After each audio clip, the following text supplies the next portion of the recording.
Fracasso da educação brasileira. Por que a educação brasileira é tão fracassada? Pensa comigo. O Brasil ele nunca teve, de fato, uma economia segura a ponto de trazer estabilidade para a sociedade. Querendo ou não, isso influencia muito na educação de um país. Nas décadas de 20, 30 e 40, o Brasil era extremamente agrário, mais agrário do que ele é hoje. E as escolas se concentravam, consequentemente, nas cidades grandes, onde havia os empresários, os filhos deles também, os fazendeiros, que tinham boa parte da vida também vinculada à cidade. Então, já nessa época, a educação já era uma coisa elitizada, mais para os ricos. Afinal de contas, os filhos dos pobres tinham que trabalhar na lavoura para ajudar os pais. Com o passar dos anos, essas escolas foram migrando mais para o interior do país, em áreas que não chegavam antes, porém ainda com muita deficiência, né? Porque chegava até uma cidade o ensino fundamental 1, ensino fundamental 2, não tinha o ensino médio, tinha que ir para outro lugar, o que impossibilitava que os alunos, que as crianças daquela região e daquela época continuassem e permanecessem no estudo, porque só o fato de ter que mudar de uma cidade para outra para fazer ensino médio já era empecilho para muita gente. Se já é hoje, imagina naquela época. Tem essa necessidade de uma vida dupla, de ter que ir para a escola e de ter que trabalhar na lavoura, ainda não terminou. Até hoje a gente vê em cidades bem menores, em regiões muito mais agrárias, essa situação das famílias mais pobres. Nas cidades também não é muito diferente, afinal de contas tem muitos alunos de ensino médio na fase do ensino médio que procuram por ensinos técnicos para que eles desenvolvam um trabalho, ou até mesmo um ensino médio noturno para que eles possam trabalhar de manhã e à tarde. E infelizmente também o ensino brasileiro é baseado no ensino europeu, num método europeu que já não condiz com a nossa realidade desde sempre. E aí como que um aluno que vive num método de estudo fora de sua realidade, que tem que levar uma vida dupla, muitas vezes trabalhando e ajudando a família, sendo o sustento de sua família, vai conseguir pensar em estudar e deixar todos os problemas de lado?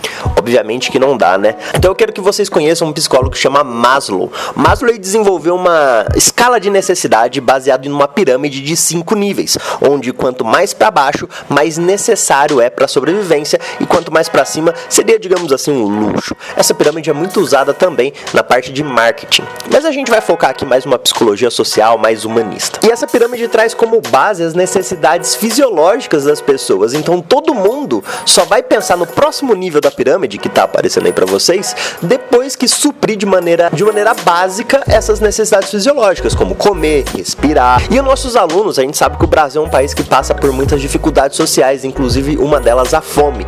Então nossos alunos, a grande maioria deles, vão para a escola com fome. Isso não é segredo para ninguém. Muitos vão apenas para a escola para comer, porque tem a merenda. Como que a gente espera que um aluno que necessita e que precisa ir para a escola apenas para comer, focando na comida, como que a gente espera que ele vai ter uma resiliência, um suporte para que ele se desenvolva pessoalmente? Cara, isso é muito complicado. E sem falar que boa parte do ensino das nossas escolas, eles são maciços e teóricos, a ponto de focar principalmente, por exemplo, no vestibular. Ou seja, no final das contas, os alunos, até mesmo alguns adultos, não veem propósito na escola. E quando a gente não vê propósito em alguma coisa, fica difícil da gente levar aquilo pra frente, ainda mais em algo tão longo quanto é a escola. Aproximadamente uns 17 anos da sua vida você passa dentro dela. Então é natural que os alunos não queiram passar tanto tempo assim dentro da escola, tanto no nível público quanto no nível privado. Não há sentido na cabeça deles passar por tanto tempo com uma economia tão ruim no nosso país sem ter uma garantia de um futuro melhor. Bom, pelo menos na cabeça deles não tem garantia. A gente sabe que os estudos são a base para o desenvolvimento de um país, que são a base para o desenvolvimento pessoal de alguém, para uma melhor condição de vida. Mas na cabeça desses estudantes não é bem assim que acontece. Para eles é uma perda de tempo. É tão longo o período, é tão longo essa promessa, tá tão lá na frente que não há uma visão concreta do que vai acontecer. Muitos vêm de uma situação tão precária que fica difícil acreditar até numa mudança. Ou seja, indo de forma contrariada para a escola, fica muito difícil de se aprender alguma coisa, ter desenvolvimento bom aí, por exemplo, naquelas avaliações internacionais como o PISA. De fato, a gente vive numa sociedade muito mais imediatista. A gente quer, tanto os adolescentes quanto os adultos e crianças, nós queremos resultados o mais mais rápido possível. E tem algumas coisas que não é bem assim que funciona. Na verdade, a maioria delas não é bem assim que funciona. A gente precisa de um investimento, e o maior investimento da nossa vida é o tempo. Pensando que ele vai passar de qualquer maneira, é muito melhor a gente começar mais cedo esse investimento, por exemplo, na educação, do que deixar mais pra frente. E uma hora ou outra, esse cidadão que negligenciou de certa forma a escola vai começar a perceber que deveria ter feito esse investimento. Não é à toa que muitas pessoas adultas que não deram muito valor para a escola quando eram mais novas, ou tiveram alguma impossibilidade de continuar na escola quando eram mais novas, elas acabam correndo atrás na sua vida adulta, procurando um estudo, um supletivo ou até mesmo um curso de graduação quando já estão um pouco mais avançadas na idade. O que não é nenhum problema, e ainda bem que isso acontece, porque de certa forma ela tá sim procurando melhorar a sua condição de vida, dar uma condição de vida melhor para aqueles da sua família. Então a escola é sim um sistema fracassado, a escola, o ensino brasileiro é sim um sistema fracassado, acho que a gente pode dizer que sim, mas a gente tem solução. Seria muito importante que os professores também tomassem as rédeas dessa situação e começassem a pensar um pouco mais. E isso tanto para o público quanto para o privado. Eu sou professor, eu também dou aula na rede particular, já dei aula na rede pública, e o que eu via eram muitos professores apenas cumprindo com o seu horário, apenas cumprindo com a sua função, passando o que tinha que passar, sem muito ligar para os alunos, sem muito ligar para si realmente estão aprendendo ou não. No caso da particular é um pouco diferente, porque eles visam resultados, e o resultado para eles é a aprovação no vestibular. Então, essa cobrança em cima dos conteúdos e de treinar os alunos para o vestibular é muito grande, o que se deixa perder de fato o que o aluno está aprendendo.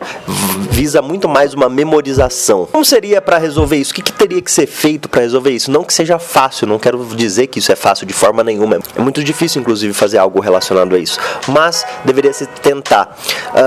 Hoje a gente tem uma coisa que chama BNCC, Base Nacional Curricular Comum, que estipula as diretrizes que todos os ensinos brasileiros devem seguir. Dentro dessa Base Nacional Curricular Comum temos competências e habilidades, ou seja, a gente tem competências para serem seguidas. Se os alunos começarem a aprender de fato essas competências e de fato essas habilidades mais focadas, eu tenho certeza que o ensino vai melhorar muito, a condição de vida desses alunos vai melhorar muito. Ele saberá sair de situações ou resolver problemas de forma muito mais efetiva. Uma habilidade, por exemplo, é a interpretação de texto. Já cansei de fazer alguns exercícios na lousa para alguns alunos meus e pedir para depois eles fazerem um exercício no livro e eles simplesmente não lerem os exercícios. Eles apenas baterem o olho, verem que a estrutura do exercício é parecida com aquela que eu passei na lousa com eles e simplesmente resolver da mesma forma, copiando o que eu resolvi, mesmo que sejam para exemplos diferentes. E aí no fundo, quando você vai ver, o exercício não está pedindo a mesma coisa que foi passado na lousa. Porém, se ele soubesse fazer o que está na lousa, conseguiria resolver o exercício. Ou seja, falta uma interpretação de texto, falta uma leitura. Eles não estão preocupados em ler, eles não estão preocupados em se informar. Esse é um dos problemas. E isso só se resolve, essas habilidades só se resolvem com as competências. Algumas das competências que a gente pode citar aqui seria o fato de se expressar de uma maneira melhor, de se comunicar de uma maneira melhor, de fazer relações com o que se aprendeu de forma crítica, saber se de fato aquilo corresponde com uma verdade, saber procurar se ficar na dúvida se aquilo corresponde com uma certa verdade ou não, saber onde procurar, como procurar. Esses são alguns exemplos de competências que nós temos. E olha só que curioso, é um clássico a gente encontrar alunos dentro de uma sala de aula que fala: mas por que eu tô aprendendo isso? Eu nunca vou usar isso pra minha vida. E ao mesmo tempo, disciplinas que eles vão usar mais pra vida deles, eles negligenciam também. Como, por exemplo, é o caso de educação física e artes. A maioria das pessoas que terminam a escola acabam fazendo uma academia, pagando um treinamento funcional, que nada mais é do que uma aula de educação física fora da escola. Muita gente, quando sai da escola, ainda continua assistindo filme, ouvindo música, que nada mais é do que uma relação de artes e educação física também com a dança. Muita gente deixa de lado as matérias como atualmente tem no novo ensino médio, o projeto de vida, que é o que ele vai precisar fazer após sair da faculdade. Vou fazer um projeto aqui, como que será que eu posso fazer para ser promovido? Como será que eu vou fazer para arrumar um emprego? Como será que eu vou fazer para me aposentar melhor? Para ter uma condição de vida melhor? Ou seja, é um claro fato de que não importa o conteúdo que se tenha na escola, ele sempre vai ser colocado de lado porque os alunos não querem estar lá. Eles não veem propósito para estar lá. A aprendizagem ela tem que passar muito mais de uma forma, de um simples decorar de assuntos. É como se a gente tivesse que fazer uma alfabetização de ensino mesmo. E aí eu proponho esse pensamento pra você. Você tem uma alfabetização de ensino? A gente tem alguns níveis dessa alfabetização de ensino. Um deles, por exemplo, é o nominal. O nominal é, por exemplo, quando eu digo algum termo pra você, você reconhece esse termo, porém você não sabe o que quer dizer ele. Então, se eu falar aqui, por exemplo, mol, provavelmente você sabe que é da disciplina de química. Se eu falar pra você objeto direto, provavelmente você sabe que é da disciplina de português, gramática. Se eu falar pra você Segunda Guerra Mundial, você sabe que se estuda a Segunda Guerra Mundial, por exemplo, na disciplina de história. Mas pode ser que você não saiba o que quer dizer cada uma dessas coisas, ou como aconteceu cada uma dessas coisas. Pulando do nível nominal, a gente pode ir pro nível funcional, que é um passo a mais. Quando você memoriza e decora o que aqueles termos nominais queriam dizer. Então, por exemplo, você decorou que a Segunda Guerra Mundial terminou em 1945 com a vitória dos Estados Unidos em cima da Alemanha, onde houve 2 bombas atômicas em Hiroshima e Nagasaki no Japão.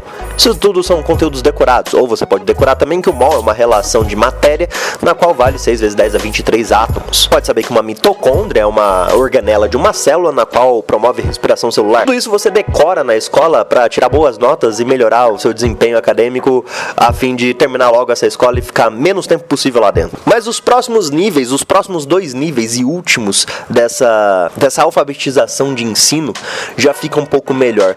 Você teria que ser capaz de ir para o nível estrutural, que é quando você pega esses conteúdos, o mol, por exemplo, na Guerra Mundial ou a mitocôndria, e consegue explicar com as suas próprias palavras para outra pessoa o que aquilo quer dizer. Por mais que todos os conceitos não estejam estritamente certos, porém você consegue passar a ideia do que é. E por fim a gente tem o nível de multidimensional. Esse nível multidimensional é quando você consegue pegar esses conhecimentos e aplicá-los de fato à sua realidade.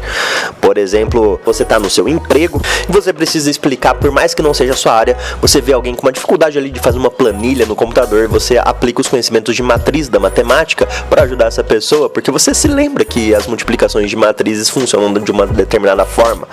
Ou quando você está jogando, sei lá, bola na rua com os seus amigos e ele cai, se machuca, rala o joelho e você sabe que precisa desinfetar aquele machucado antes de fazer o curativo, limpar, trazer uma melhor higienização para que não cause infecção. Enfim, você aplica de alguma forma esses conhecimentos, que é o que traz mais enriquecimento intelectual para aquela pessoa. Mas é difícil, eu sei, é difícil fazer isso, afinal de contas, muito poucas pessoas estão interessadas nisso. Por isso que eu volto a dizer que o trabalho das competências e o trabalho das habilidades são muito mais importantes que o trabalho dos conteúdos. E quando você junta alunos dentro de uma sala de aula que eles têm um propósito, eles se lembram desse propósito, eles têm disciplina com esse propósito, esse ensino fica muito mais fluido. No final das contas, o que eu quero dizer é que realmente a educação do Brasil é difícil. A educação do Brasil enfrenta muitos problemas.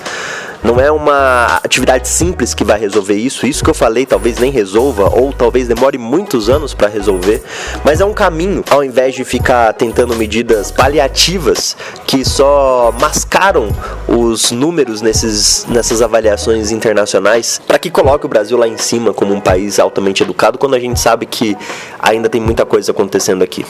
A educação brasileira está falida sim, mas ela tem solução. Eu acredito nela e eu espero que você também. Beijos e abraços para todos, até o próximo vídeo, tchau.